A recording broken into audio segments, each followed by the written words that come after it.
कभी कभी प्यार सबसे बड़ा धोखा बन जाता है। एक मासूम लड़की जिसने सिर्फ दिल दिया था, बदले में मिली हैवानियत, और उसके बाद शुरू हुई इंसाफ की सबसे कठिन लड़ाई। ये कोई फिल्म नहीं, ये हकीकत है, हमारे और आपके समाज की। आज सुनिए एक ऐसी कहानी जो आपको सोचने पर मजबूर कर देगी। क्या हम वाकई इंसाफ के साथ खड़े हैं? देखिए ये पूरी सच्ची कहानी।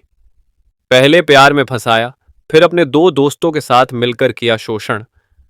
गांव की लड़कियां अक्सर सपनों में ही शहर देखते हैं, लेकिन जब कोई शहर से आया लड़का सीधे दिल में उतर जाए तो सपने हकीकत से ज्यादा खतरनाक हो सकते हैं।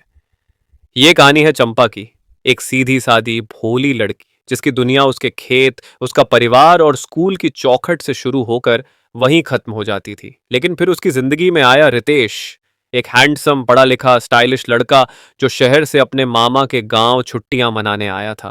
पहली बार जब चंपा ने रितेश को देखा, वो मंदिर के बाहर पानी पी रहा था। सफेद शर्ट, काला चश्मा और आंखों में एक अलग ही चमक थी। चंपा की सहेली ने धीरे से कान में कहा, देख रही, शहर वाला लौंडा है, बड़ा कड़क लगता है। लेकिन चंपा के दिल में उस वक्त जो हुआ वो उसने किसी से नहीं कहा।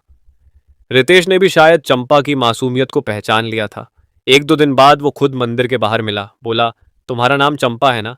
मैंने तुम्हें स्कूल जाते देखा है, तुम बहुत प्यारी हो। चंपा शर्मा गई और वहीं से शुरू हुआ एक कतरफा नहीं, तरफा प्यार का खेल। रितेश अब रोज रोज खेतों के रास्ते से गुजरता, चंपा को स्कूल छोड़ने की बात करता, उसके लिए चॉकलेट लाता, छोटी छोटी बातें करता। चंपा ने पहली बार किसी पर इतना भरोसा किया था और पहली बार खुद को किसी का खास महसूस किया था। प्यार का खेल अब एक जाल बन चुका था, लेकिन चंपा को इसका अंदाजा तक नहीं था। रितेश अब चंपा से मिलने के लिए बहाने बनाने लगा। कभी मंदिर बुलाता, कभी खेत में अकेले बात करने को कहता, कभी मोबाइल में गाने दिखाने के बहाने पास आता।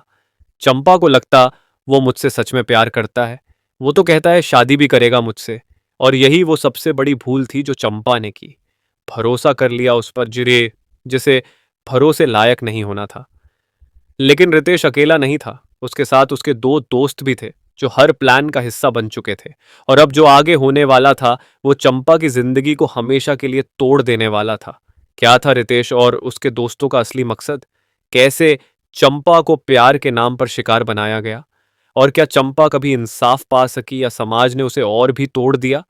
रितेश का हर आई लव यू सिर्फ एक चाल था, हर तुम ही मेरी जिंदगी हो एक स्क्रिप्टेड झूठ, और हर बार चंपा का मुस्कुराना एक मासूम भरोसे की जीत। लेकिन उस भरोसे का अब बलात्कार होने वाला था। एक दिन रितेश ने चंपा से कहा, तू मुझसे सच में प्यार करती है ना? तो एक बार मुझसे मिलने आ, अकेले, खेत के पीछे वाले आम के पेड़ के पास। चंपा ने झिझकते हुए कहा, अगर कोई देख लेगा तो?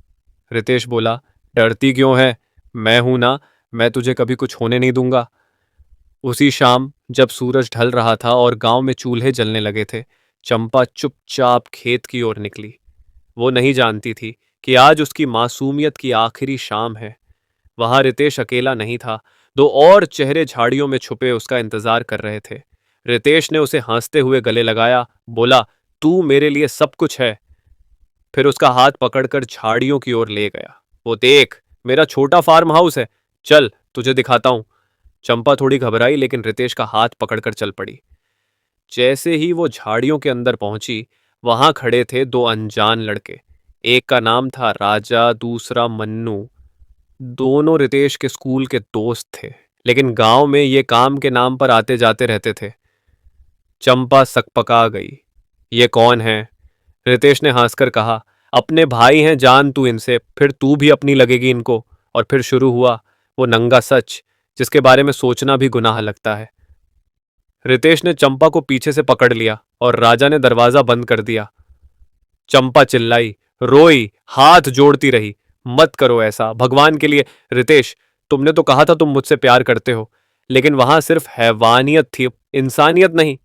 तीनों ने मिलकर उस लड़की के जिस्म को नहीं, उसके विश्वास, उसके आत्मसम्मान और उसकी आत्मा को नोच डाला। जब होश आया तो कपड़े अस्त व्यस्त थे, शरीर कांप रहा था और आंखों से सिर्फ आंसू बह रहे थे। रितेश ने जाते जाते कहा, अगर किसी को बताया तो गांव में नाक कट जाएगी तेरी, तेरे भाई की शादी रुक जाएगी, तेरे बाप को हार्ट अटैक आ जाएगा, सोच लेना। और फिर तीनों हंसते हुए चले गए, जैसे कुछ हुआ ही ना हो। जिसे चंपा ने अपना सब कुछ समझा, उसने ही उसके सब कुछ को रौंद डाला। अब सवाल यह था, क्या चंपा चुप रहेगी या लड़ेगी? क्या समाज उसका साथ देगा या उसे ही दोष देगा? कहानी अब एक और मोड़ लेने वाली है, क्योंकि अब चंपा के पास दो ही रास्ते हैं। या तो खुद को खत्म कर ले, या उन दरिंदों को सजा दिलाए। जिस लड़की के सपनों में प्यार था, अब उसकी रातों में सिर्फ सिसकियां थीं। वो खेत जहां बचपन में झूला झूलती थी, अब वहीं उसके साथ किया गया था ऐसा घिनौना खेल कि वो दोबारा उस रास्ते पर भी नहीं जाना चाहती थी। उस रात चंपा चुपचाप घर आई। माँ ने पूछा, कहाँ थी इतनी देर? लेकिन चंपा बस आंसू पी गई और कमरे में जाकर दरवाजा बंद कर लिया। पूरे घर में चूल्हा जल रहा था, लेकिन चंपा के अंदर की रोशनी बुझ चुकी थी। रात भर वो रोती रही। मन में डर, शर्म और गुस्सा सब कुछ एक साथ था। लेकिन सबसे बड़ी लड़ाई खुद से थी। क्या बोलूं, किससे कहूं? कोई मानेगा या उल्टा मुझे ही गुनहगार बना देगा? सुबह जब उसने माँ से कहने की हिम्मत की, तो माँ सुनते ही सन्न रह गई। माँ ने उसे गले लगाकर कहा, बेटिया, तू बता दे, हम लड़ेंगे, तू डरे मत। लेकिन अगले ही पल माँ की आंखों में डर था। अगर पंचायत में बात गई तो समाज क्या कहेगा? कौन करेगा अब तेरी शादी? चंपा ने अपने बड़े भाई गोपाल को सब सच बता दिया। गोपाल तो जैसे पागल हो गया। मैं उस रितेश का खून कर दूंगा, तेरी कसम खा के कहता हूं। लेकिन पिताजी ने रोका। बेटा, खून कर दोगे तो हम भी जेल में होंगे, सही रास्ता अपनाओ, केस दर्ज कराओ। अब शुरू हुई असली लड़ाई, गांव के थाने में एफआईआर दर्ज करवाने की। पुलिस वालों ने पहले तो टाल मटोल किया। अरे, गांव की लड़की और शहर के लड़के का मामला है, प्यार व्यार होगा, बदनाम क्यों कर रहे हो? लेकिन गोपाल डटा रहा। हमारी बहन के साथ 3 लड़कों ने बलात्कार किया है, एफआईआर तो दर्ज करनी ही पड़ेगी। काफी दबाव और बहस के बाद एफआईआर दर्ज हुई और पुलिस ने रितेश और उसके दोस्तों को हिरासत में लिया। लेकिन असली परीक्षा अब शुरू हुई थी, पंचायत की। सरपंच जी बोले, लड़की ने खुद खेत में बुलावा स्वीकार किया, अब क्या हम लड़के की जिंदगी बर्बाद कर दें? गांव के कई मर्द बोले, अरे आजकल की लड़कियां खुद ही तो उकसाती हैं, बाद में रोने लगती हैं। चंपा वहीं खड़ी थी, आंसू आंखों में नहीं, अब आत्मा में बह रहे थे। वो नहीं टूटी थी, लेकिन तोड़ने वाले बहुत थे। हर चेहरा उसे ताना दे रहा था और हर नजर उसे दोषी बना रही थी। लेकिन तभी एक औरत खड़ी हुई। गांव की आशा दीदी, अगर आज हम चंपा के साथ नहीं खड़े हुए, तो कल हमारी बेटी, बहन या भांजी के साथ अगर ऐसा हुआ, तब कौन खड़ा होगा? उस एक आवाज ने पूरी पंचायत को झकझोर दिया। अब गांव दो हिस्सों में बंट गया था। एक वो जो सच के साथ थे, और एक वो जो इज्जत की झूठी परिभाषा में जी रहे थे। अब केस कोर्ट तक जाने वाला था, लेकिन रितेश के पिता शहर में थे, पैसे वाले, पावरफुल। उन्होंने केस दबाने के लिए लाखों की घूस देनी शुरू कर दी थी। अब सवाल यह था, क्या चंपा को इंसाफ मिलेगा या फिर एक और लड़की सिस्टम की शिकार बनकर रह जाएगी? अब मामला अदालत तक पहुंच चुका था। चंपा पहली बार कोर्ट गई। सिर झुका था, लेकिन आंखों में अब डर नहीं था। आंखों में थी लड़ाई की आग। रितेश और उसके दोनों दोस्त अब बेल पर बाहर थे, और उन्हीं की तरह उनके वकील भी चालाक थे। उन्होंने कोर्ट में दावा किया, ये सब आपसी सहमति से हुआ था। लड़की ने झूठा केस किया है, लड़के को फंसाने के लिए। अदालत में जब चंपा से सवाल किए गए, तो कई बार वो टूटने लगी। लेकिन फिर उसे याद आया, अगर आज मैं चुप हो गई तो कई और चंपाएं कभी बोल ही नहीं पाएंगी। उसने डटकर बयान दिया, एक एक घटना की डिटेल कोर्ट के सामने रखी, बिना डरे, बिना रुके। कोर्ट में बहस चलती रही, बाहर गांव में लोग बातें करते रहे। अब तो बदनाम हो गई है चंपा, कौन करेगा इससे शादी? लेकिन चंपा को अब फर्क नहीं पड़ता था, क्योंकि अब उसके लिए शादी से ज्यादा जरूरी था इंसाफ।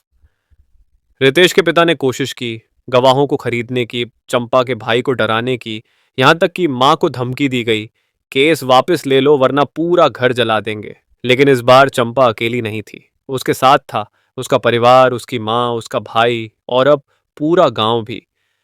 आखिरी सुनवाई का दिन, कोर्ट में सन्नाटा था। जज ने अपना फैसला सुनाया। पीड़िता द्वारा दिए गए बयान, मेडिकल रिपोर्ट और अन्य सबूतों के आधार पर यह तीनों आरोपियों को दोषी करार दिया जाता है। आईपीसी की धारा 374 डी के तहत उम्र कैद की सजा सुनाई जाती है। वो दिन सिर्फ चंपा की जीत का नहीं था, वो जीत थी हर उस लड़की की जो डरते डरते चुप रह जाती है। वो जीत थी एक माँ की जो बेटी के साथ खड़ी रही। और वो जीत थी उस समाज की जो धीरे धीरे ही सही बदल रहा है। कोर्ट से निकलते वक्त रिपोर्टर ने पूछा, चंपा अब आगे क्या करोगी? चंपा मुस्कुराई और बोली, अब लड़कियों को इंसाफ दिलवाऊंगी, क्योंकि अब मैं सिर्फ एक पीड़िता नहीं, अब मैं एक आवाज बन चुकी थी। ये कहानी सच्ची हो या काल्पनिक, लेकिन ये हकीकत है हजारों चंपाओं की। अगर आप चंपा जैसी किसी लड़की को जानते हैं तो चुप मत रहिए, उसका हाथ थामिए, क्योंकि आवाज बनने के लिए किसी चिल्लाहट की जरूरत नहीं होती, सिर्फ एक हिम्मत की जरूरत होती है। अगर चंपा की कहानी ने आपके दिल को छू लिया तो इस वीडियो को शेयर कीजिए, ताकि हर लड़की को यह हिम्मत मिले कि वो भी अपनी आवाज उठा सके। और हाँ, ऐसी ही रियल, इमोशनल और सोचने पर मजबूर करने वाली कहानियों के लिए चैनल को सब्सक्राइब जरूर कीजिए। अगली कहानी में फिर मिलते हैं, एक और सच्चाई, एक और सवाल लेकर।